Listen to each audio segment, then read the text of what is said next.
So this idea that so many people get trapped in is we are afraid to act because everybody's afraid to fail.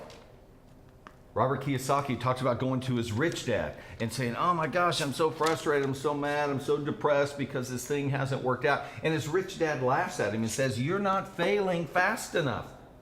You need to fail more and you need to fail faster. That is how you grow. But again, because so many of us are afraid of failure, we refuse to act. We are very slow in our actions. We're very slow to take action, to make decisions, because we're afraid to fail. So the idea here is act, fail, learn, and make the adjustment. And then act, and then fail, learn, adjust. Act, fail, learn, adjust. So many people, though, they act and they fail, and they go emotional. Does that sound familiar? Act, fail, go emotional. And then we go, well, I'm never going to do that again. No, that's not the idea. Don't ever do that again. The idea is learn from the failure. Learn from the failure. One of the things that I've done with so many leaders in our leadership training at the Leadership Academy here, the Leadership Initiative, is we talk about education. In the making of a leader, there is education, there is experience, and there is evaluation. I think this is probably why I enjoyed being a science teacher so much, is because in a science class, there was education that went on, and then we actually went and did experiments. We actually went and cut up things, okay, and did stuff. So we would have education, we'd have experience, but then also these two all by themselves aren't enough. There has to be evaluated experience. So many times, again, when we think about leadership and we think about growing, what we do is, well, I just need to learn how to be a leader. Okay, that's cool. Go read books. That's good. You do need an education. You do need to learn about leadership. However, if you don't have experience in being a leadership, the education will be hollow. You have to have the experience. You have to have been there before. But then at the leadership school that my wife and I started out north of Tulsa, we began to add this third piece that we found, man, this was the differentiator. This was what made all the difference, was having somebody in your life that would help you on a consistent basis actually interpret the education and experience that you're having. Clay, I'm thinking about X, Y, and Z, and this is what happened, and all this kind of stuff, and so what do I do about that? Well, let me help you with the pictures. Let me help you understand the education and the experience that you've just gone through. We did a ton in our team building, and you may have done ropes courses before and group initiatives and everything. One of the most powerful things about this, when you do ropes courses and you do group initiatives, one of the powerful things about it, and I would strongly say that if you don't do this, it's like you haven't really done it yet. But it's the afterwards. It's breaking it down. It's the evaluation of the experience. Talking about what came up, how we handled it. What does that mean? How do we overcome that? How do we get from here to there? Again, what are the pictures? When a leader comes in and is actually able to inspire people with the path, inspire people with, I understand where you are right now. You're probably thinking this. You're probably having these thoughts. You're probably having these emotions. You're probably thinking about this. You're probably doing this. Your answer to this is probably that. Does any of that make sense? Yes, it's exactly where I am. Okay, I get it. I get it. And what we need to do is go from here, just expand our capacity. And here's what's going to happen in the future. You're going to begin to think this way. You're going to begin to interpret this way. You're going to begin to act this way, and people will respond this way. All of a sudden, people are going, you mean that's a possibility? You mean that's actually an option to do this, to actually get to that spot? Yes, it is. And you inspire people with the picture of the next level. Again, inspiring people, it's all about giving them pictures.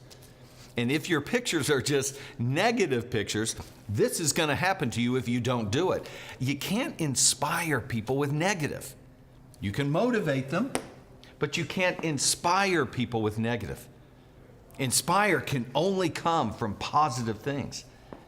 Inspiring people, the pictures have to be positive. So again, this idea of education, experience, evaluation. Man, there were so many people that we had in our leadership training, and so many of my clients have heard me say over and over, you're in a great spot. You're in a really good spot. And they would just look at me and go, you are crazy. There's no way that this is a good spot. But then I would begin to explain to them the path. I would begin to explain to them in the bigger picture where they were. And all of a sudden, they would begin to see through a different lens. They would begin to see what I was seeing, and they'd go, wow, this thing that just 10 minutes ago I was looking at so negatively, and I was looking at with a lot of depression, all of a sudden I'm going, you're right. You mean I am growing? You mean I am moving along the path? Exactly. And there would be inspiration, and there would be more desire to follow the invitation to move forward. You guys, but they would tell you it was difficult. It wasn't just one day I woke up and said, hey, I think I'll be a leader today. The idea here of so many things going on in my life, and it started, when I talk about my story, it started about 25 years old for me. Up until about 25 years old, I had had a bunch of experiences in the position of leader, but I hadn't grown in character. And all of a sudden, it was like the gods all got together and the universe lined up and said, it's now time to begin to train Clay in the character of leader. And gradually, one thing after another in my life, pillars that were in my life began to get flicked out from under me.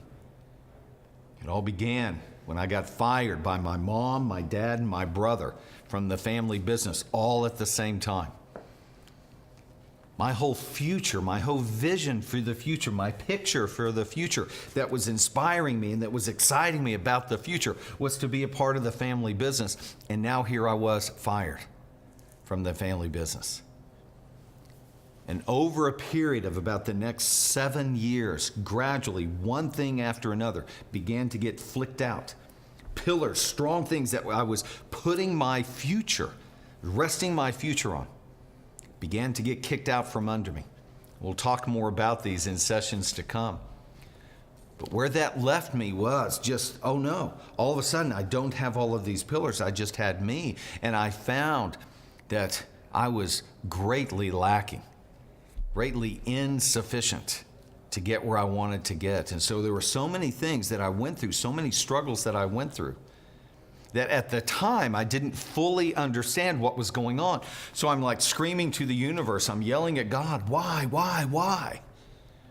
But then gradually, as the motion picture comes forward, and you may be in this spot too, you begin to learn from the failure. You begin to learn, you begin to make adjustments. Your understanding, all right, from education, experience, evaluation, you begin to expand your capacity because of the things that you have been through. So many times people experience difficulty and struggle at this level right here. Have you ever heard someone say this before? Well, I'm not going to do that again. I'm never going to go through that again. And kind of make these inner vows, I'm never going to do that again. That's never going to happen to me again. It's like, okay, all right, you can say that, but unfortunately what we do is we stop short. There's so much more in store for us. But we stop because we say, I am no longer willing to fail. I am no longer willing to go through pain. And as a result, we limit our ability to lead. We limit our ability to inspire other people. Oh, you guys, there are so many people out there that are hurting, so many people that are in pain, so many people that are in a spot of just saying, where am I supposed to go? So many people that are in the dark, that need leaders that have been in the dark and have learned the path out of the dark into the light and now are willing to come back and help other people through. I love it. I think it was Zig Ziglar that talks about it's not just, success is not just you getting to the top of the mountain. Success is getting as many people to the top of the mountain with you as possible. That is success. Success without a successor is empty. It's being able to grab others, inspiring others to follow you. You guys, again, leaders are made. They are not born. They are made. So the question is for you, what have you had to overcome? What have you had to work through? What have you had to learn the path and navigate through?